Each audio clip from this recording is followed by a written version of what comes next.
अस्सलाम वालेकुम बच्चों। अभी हम पढ़ने जा रहे हैं inverse of 3/3 matrix.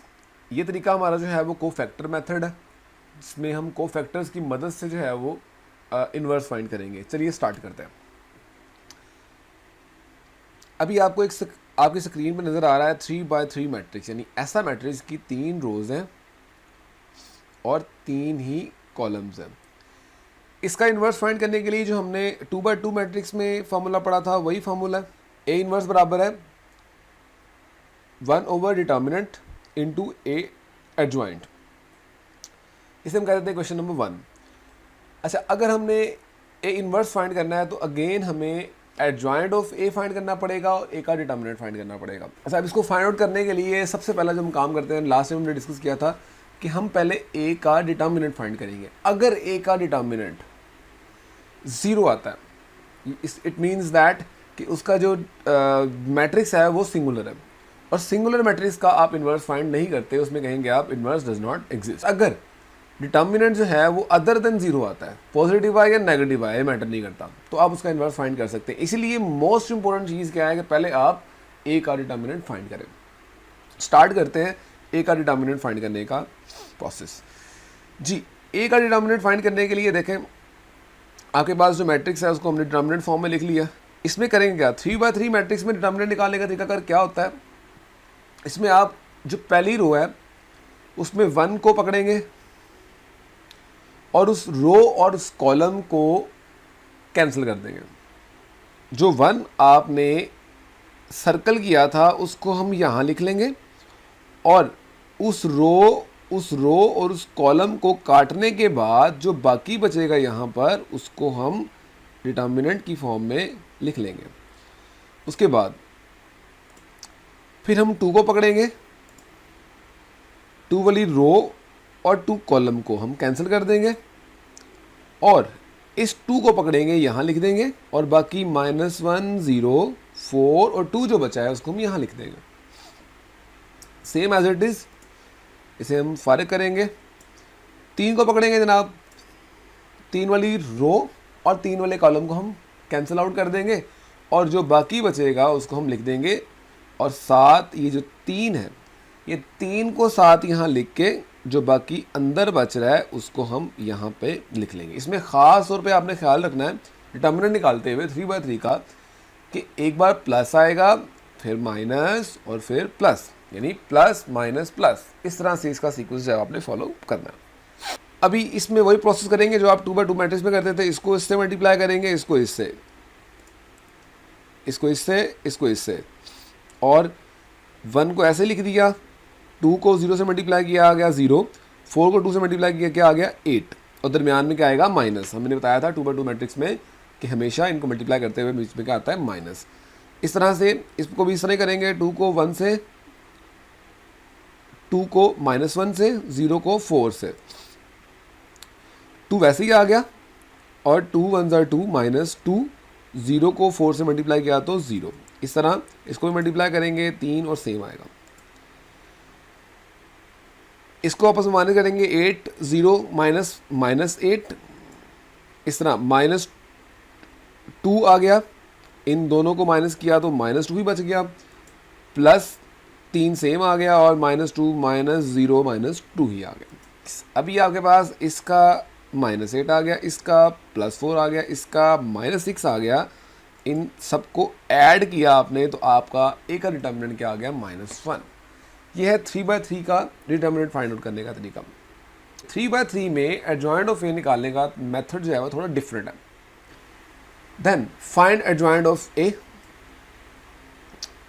Adjoint of A होता क्या है, सबसे पहले डिस्कस करते हैं एडजॉइंट ऑफ ए क्या है। एडजॉइंट ऑफ ए क्या होता है, कोफैक्टर्स ऑफ ए का ट्रांसपोज होता है, यानी हम फाइंड करेंगे पहले कोफैक्टर्स ऑफ मैट्रिक्स ए, उसके बाद उसका हम लेंगे ट्रांसपोज जो बराबर आएगा एडजॉइंट ऑफ ए के। तो कोफैक्टर्स ऑफ मैट्रिक्स ए निकालना यहाँ पे काम है बस। अगर आप कोफैक्टर्स ऑफ मैट्रिक्स ए निकाल लेते हैं उसके बाद उसका ट्रांसपोज लेंगे तो आपको एडजॉइंट आ जाएगा, और बाद में आप एडजॉइंट और डिटर्मिनेंट को दोनों को डिवाइड करेंगे तो इनवर्स निकल आएगा। तो अब कोफैक्टर ऑफ मैट्रिक्स निकालने का मेथड क्या है देखते हैं जी। ये आपके पास है मैट्रिक्स ए, इसको इसका ऊपर 1 आपको दिया हुआ है, जिस तरह आपने यहाँ पे किया था 1 2 3, इसे थोड़ा सा हट के है ये। कोफैक्टर्स ऑफ मैट्रिक्स ए क्या आएगा जनाब, इस 1 को पकड़े, इसकी ये कॉलम और इसकी ये रो, इन दोनों को कैंसिल कर दें और जो बाकी बच रहा है उसको लिख दें। इसी तरह फिर 2 को पकड़े, 2 के कॉलम को और 2 की रो को फारिग कर दें और बाकी जो बच रहा है -1 0 2 4 उसको लिख दें डिटर्मिनेंट की शक्ल में। बिल्कुल इसी तरह 3 जो है 3 को लिखें, 3 को सर्कल कर दें, उसके बाद 3 के कॉलम को और 3 की रो को कैंसिल आउट कर दें और जो बाकी बच रहा है उसको डिटर्मिनेंट की शक्ल में लिख दें। बिल्कुल इसी तरह आपने -1 0 4 0 2 2 के लिए करना है, तो चलिए स्टार्ट करते हैं। इस तरह अब -1 को पकड़ना है आपने, -1 की रो को और -1 जिस कॉलम में है उसे फारिग कर देंगे और जो बाकी बचेगा उसको डिटर्मिनेंट की शक्ल में लिख देंगे। सेम आपने करना है 0 के साथ। 0 को जब हम रखेंगे यहाँ पे तो इसकी रो को और इसके कॉलम को हम कैंसिल आउट कर देंगे बेटा और उसके बाद जो बाकी बचेगा उसको डिटर्मिनेंट की शक्ल में लिख देंगे। इस तरह 4 के साथ भी करेंगे बेटा, इसकी कॉलम इसकी रो को कैंसिल आउट कर देंगे और जो भी बाकी बचेगा उसको हम इस तरह से लिख देंगे, ये कॉलम और ये रो फारग 1 2 0 2 हमने यहाँ पे लिख दिया। अब ये 0 के साथ करेंगे बेटा, 0 को लिखेंगे, 0 वाली रो को 0 वाले कॉलम को कैंसिल और 2 3 0 4 हमने यहाँ लिख दिया। अब 2 को पकड़ेंगे, 2 वाले कॉलम और 2 वाली रो को कैंसिल कर देंगे और 1 -1 3 4 हम यहाँ लिख देंगे। सेम एज इट इज़ हमने 2 के साथ भी करना है ये वाला काम।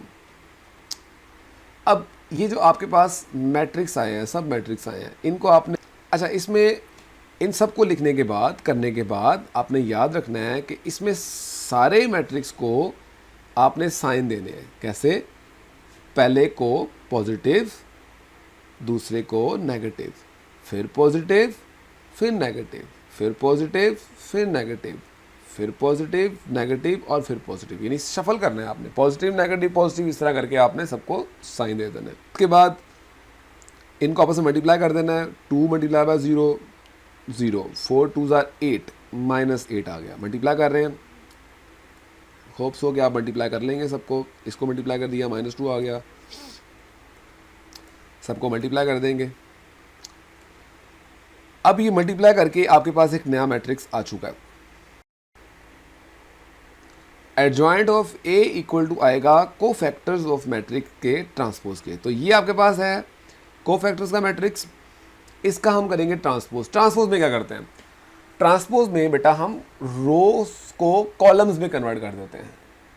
आपको नज़र आ रहा है यहाँ पे ब्लू में फर्स्ट रो नज़र आ रही है, रेड में आपको सेकंड रो नज़र आ रही है और ब्लैक में आपको थर्ड रो नज़र आ रही है। तो हम क्या करेंगे, हम ट्रांसपोज लेते हुए फर्स्ट वाली ब्लू रो को हम कॉलम में कन्वर्ट कर देंगे, इस तरह फिर सेकंड वाली रो को कॉलम में कन्वर्ट कर देंगे, इस तरह थर्ड वाली रो को भी हम कॉलम में कन्वर्ट कर देंगे। जनाब रोज को कॉलम्स में कन्वर्ट करने के बाद जो आपके पास मैट्रिक्स आएगा उसे हम क्या कहते हैं, उसका ट्रांसपोज कहते हैं। तो इस तरह हमारे पास निकल आया एडजॉइंट ऑफ ए। आगे बिल्कुल काम सिंपल है, जस्ट हमने इसकी वैल्यूज पुट करनी है। क्वेश्चन नंबर 1 में डिटर्मिनेंट ऑफ ए जो है वो -10 था हमारे पास, एडजॉइंट जो है वो यहाँ हमने ये निकाल चुके हैं, हम यहाँ पुट करेंगे। उसके बाद डिटर्मिनेंट ए इनवर्स बराबर आएगा इस -10 को आपने हर एक के साथ अलग अलग जो है वो डिवाइड कर देना। -8 के साथ जब 10 करेंगे तो -8 बाय -10, इस तरह इसके साथ भी कर देंगे और 8 बाय -10, इस तरह 2 बाय -10 और 2 बाय -10, -7 बाय -10, इस तरह से आप सबको मल्टीप्लाई कर देंगे, डिवाइड कर देंगे। डिवाइड करने के बाद आप उनको आपस में 8 को 10 से कैंसिल कर सकते हैं, माइनस को माइनस से कैंसिल कर सकते हैं। ये आपने इस तरह कैंसिल आउट करके फाइनल आपने आंसर लिखना है और ये है आपका रिक्वायर्ड आंसर। ये मेथड है इन्वर्स फाइंड करने का 3 by 3 का by using cofactors of matrix. इसके नेक्स्ट शॉर्ट ट्रिक के साथ आपको दोबारा मुलाकात करता हूँ बेटा मैं, तब तक के लिए खुदा हाफिज़।